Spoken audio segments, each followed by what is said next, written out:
Con respecto a toda esta explicación que nos diste sobre Loicos, en primer lugar, esto que puntualizaba sobre este hombre ideal, ¿no? El que podía estar a la cabeza de ese Oikos, ¿tenían o deberían de tener alguna ocupación que les permitiera de alguna manera tener los recursos para poder mantener esta comunidad? Porque Sí. voy a relacionar un poco con algunas cosas que leí tuyas, y que creo que ya las adelantaste, como que en algún momento de la historia había un conflicto, ¿no? Entre estos otros líderes que eran más itinerantes. Hace unos años salió el estudio que hice sobre la carta de Judas, que para mí es una carta en la que, lejos de presentar un grupo herético que se inmiscuye en la comunidad, como ha hecho mucha de la exégesis, lo que yo propongo es que la carta de Judas y otros textos también, ¿no?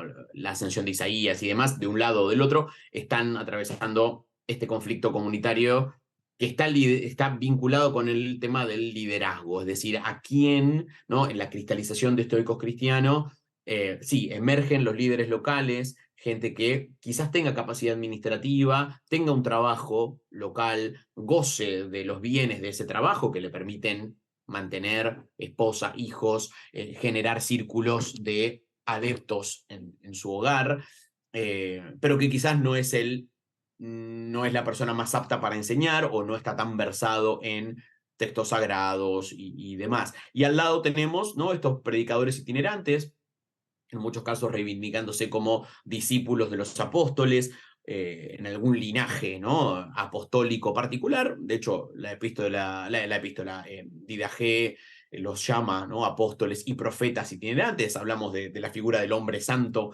cristiano que se instalan, comen de la comunidad, predican, y bueno, empieza a haber para mí ahí, bueno, no solamente para mí, no, acá hay una teoría también bastante antigua en varios académicos que dicen, bueno, acá hay una superposición de autoridades. El texto de la Didache lo refleja muy particularmente. Es a quién obedecemos, a quién seguimos, quién tiene la autoridad máxima.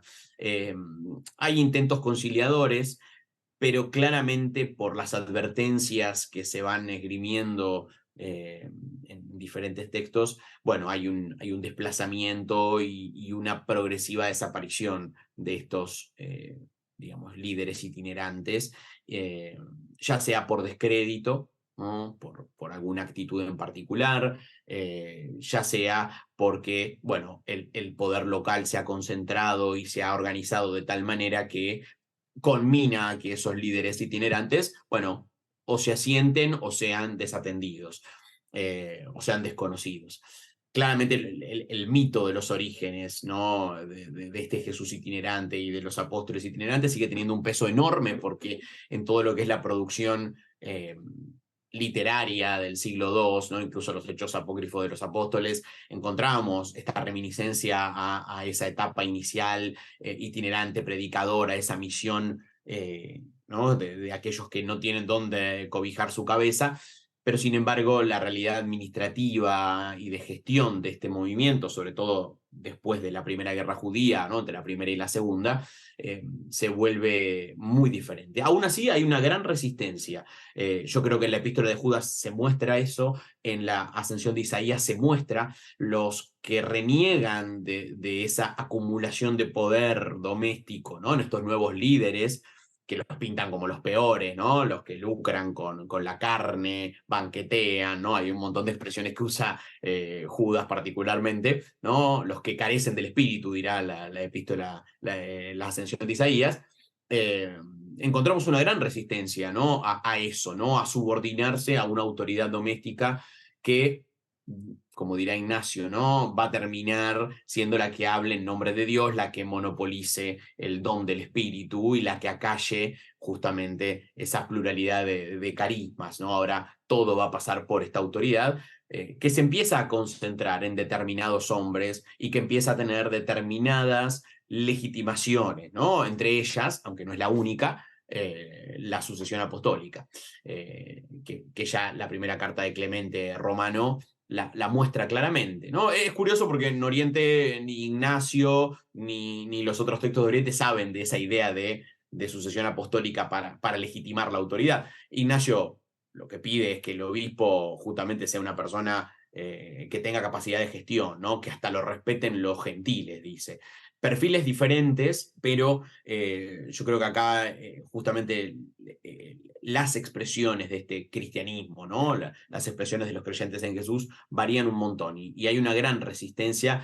Me atrevería a decir que incluso en el Evangelio de Juan hay una resistencia muy grande, ¿no? A esta idea de el pastor y el asalariado, la imagen del pastor, cuando Jesús dice yo soy el buen pastor, y están los asalariados, ¿no? Y el hecho de que en el Evangelio de Juan Pedro aparezca como un asalariado, ¿no? Cuando Jesús le dice apacienta mis ovejas, ¿no? Sos mi encargado, y el hecho de que ahí no hay una autoridad definida en 12 o demás, bueno, también serían ecos de esta resistencia, ¿no? Que en sí creo que va a atravesar gran parte del siglo II y que incluso hay autores como Christine Trevet y otros académicos norteamericanos, ingleses, que dicen esto no va a terminar hasta el cisma montanista a fines del siglo II, con la reemergencia de la profecía, de la itinerancia, de profetas varones y mujeres que de golpe en el centro de Asia Menor, en Frigia,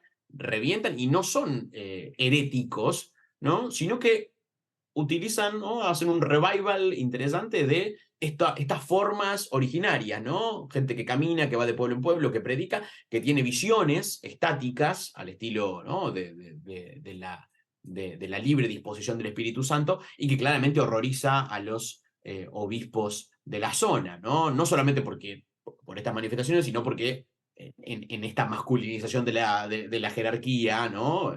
Sometida al paterfamilias y a la figura episcopal, bueno, aparecen mujeres, Priscila, Maximila, que reclaman dones proféticos de una manera exagerada, que claramente no es bien visto por las autoridades. Lo malo es que no tienen nada que reprocharles, ¿no? A nivel dogmático, ¿no? Sino son las formas en la que esto se expresa, y además, bueno, que estas mujeres dejen a sus maridos para ir de acá para allá, haciendo predicciones, no es decoroso para esta jerarquía ya en clara definición.